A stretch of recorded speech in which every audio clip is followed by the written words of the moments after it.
Yes. एक minute now. So,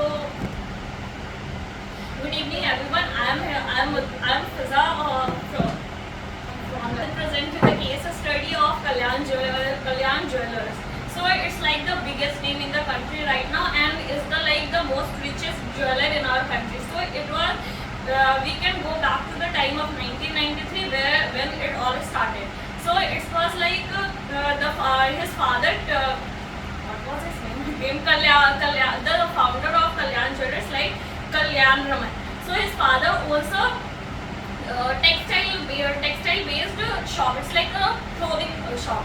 He has 5 sons and he has 5 shops. So he distributed. He give one shop to every son to so that they won't fight over one another and like they can live in peace and harmony. So after some time, the one who is the founder of Kalyan Jewelers, he thought like he want to expand his business and the ladies and all who was coming to his shop, they are usually asked like while coming to your shop, our shopping is done, but we have to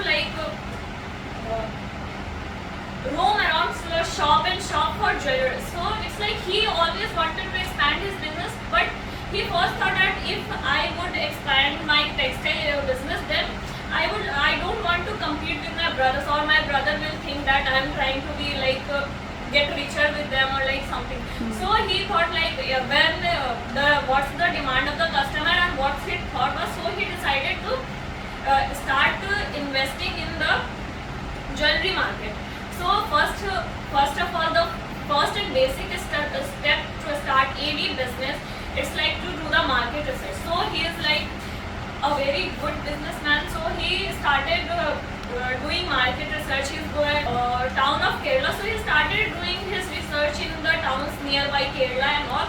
So after searching from all the towns, he came to a conclusion. He said that there are not there are many jewelers in the state or in different cities, but they are not like very big jewelry shop, or like they don't acquire very large place or something. And second, he noticed that they don't have a price tag on their products, and they because sometimes the same jewelry cost 10 lakh from one place to 9 lakh or 11 lakh. So it's like depend on the place, and it's like the choice of the seller to what the costing will be. So that was the second thing he noticed, and third thing that he noticed was the third thing he noticed, there was no clarification of how much pure gold is in it. So he noticed these terms and comes in condition with that, and he first started a jewelry shop called Kalyan Jewelers in his hometown, that's in Kerala. So he there was a call customer, their customers was all good, and in 1993 he invested 75 lakhs.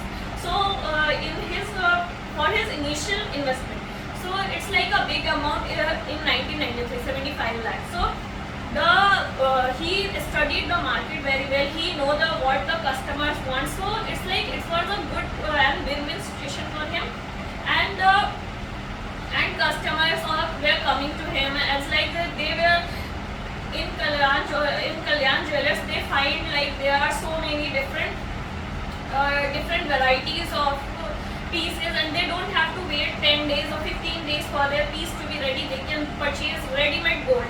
So because there was a few jewelry shops and they don't have much varieties in it, and you just have to choose from whatever 4 to 6 pieces there. So it's like he studied the market very well, that he implemented it very well. So it's like he reached the need of customer very well, very quickly. Yeah, very quickly. And it's it was that's how he flourished his business. So he had 2 sons. So he thought I would open 2 stores so that each son will get one. So after that he moved to Kochi. I don't remember the place exactly, but it was in Kerala. Okay, so he moved to that place, and at that place he observed that nearly half of the population of Coimbatore come to that place to buy its jewelry. So he thought, why not open one more Store at there. store at there. So like this, he had opened like 150 plus stores in all over the India right now. Like, but first he played in the south only. So it's like what here there was one strategy behind it. It's like he for the inauguration he always invited a renowned personality like the celebrity for the renovation. Innovate. Like, what to say? Inauguration. So it's like that culture was started by his father. So when his father opened the ready-made shop, he invited different industries in India, right? So he invited that time the Kerala actor who was very famous, and he inaugurated that place. So it's like a culture for his, and he used to but it's like a tradition for him. Whenever he inaugurated a place or like established a new shop in any specific region, always a celebrity or a renowned personality would inaugurate the store.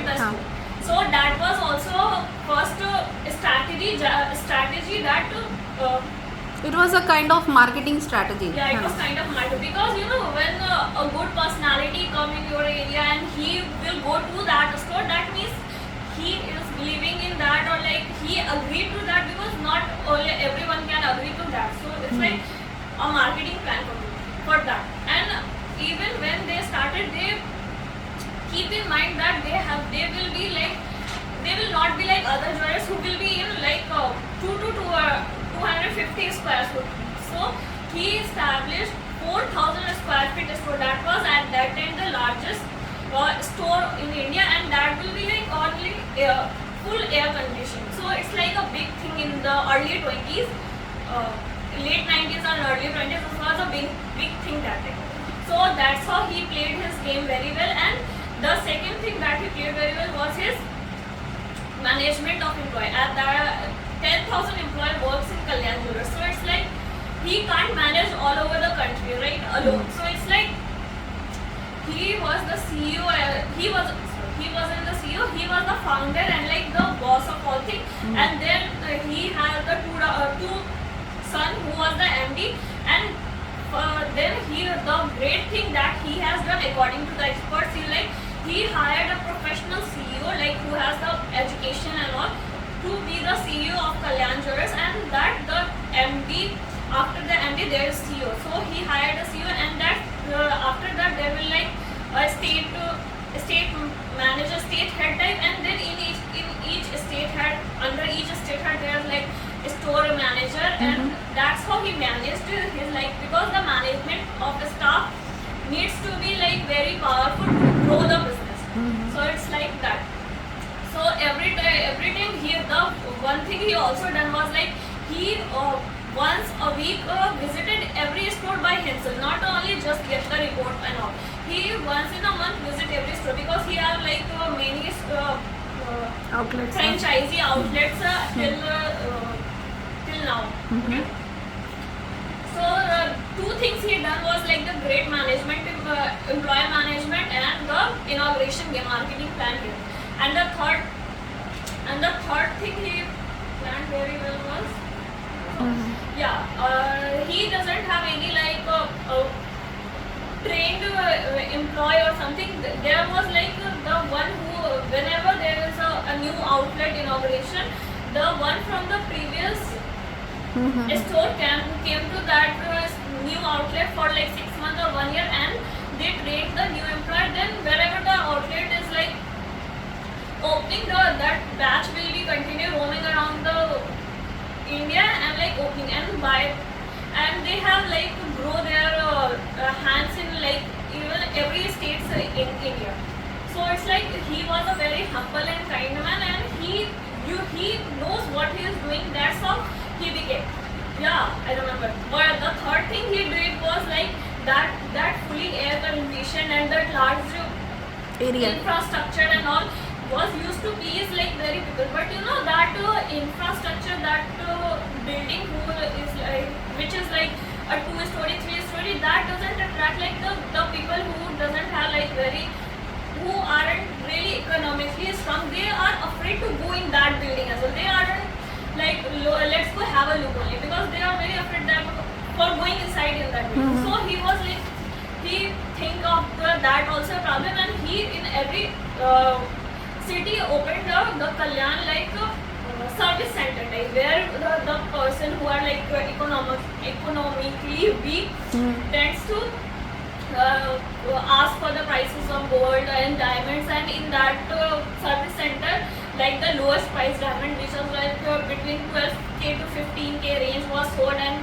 one can also buy on EMI as well, and they can like gold exchange and all. So it was also according to expert and according to everyone, that was also a great business strategy, as well as a like humanity wise also it was great. So he was thinking about all the class of people that residing in India, because India is a great diversity, we can't cover everyone in everything. So it's like he was a great personality as well like that, and he is very humble. That's what his background is like. And he has a thought like he and his two sons would never like, as we know that the most humble person and the one who is like the richest culture comes from South India, because they worship their culture, and he was like totally religious person. So he is a very religious person, and the full family eat only vegetarian food. I don't know why it's there, but it's there. So it's like, you know, the personal background. So it's like he is very religious, and you know the basic clothing of South India, like a chipped white shirt and that white, we call that. That is called lungi type, no? Yeah, and he used to wear that, and he has his work. Undi, I think that is called in undu ya undi kind of thing. Yeah, you understand that. Yeah, so it's like he has a belief that he and his son never like travel in one car, because he thinks that if something happened to me, then we all will like suffer. So it's like he owned 3 Rolls Royces, and everyone travel in that. And he has. So there must be someone left behind who look after the entire property. Yeah, that's what his thinking was, because if car accident happens, 3 of them will die together. But even someone will survive, but that's the. So it's like he has his own like private jet. So he also justifies that because he tells that it was doesn't for like, I'm not a very material type guy, so it's not for like materialistic one. It's for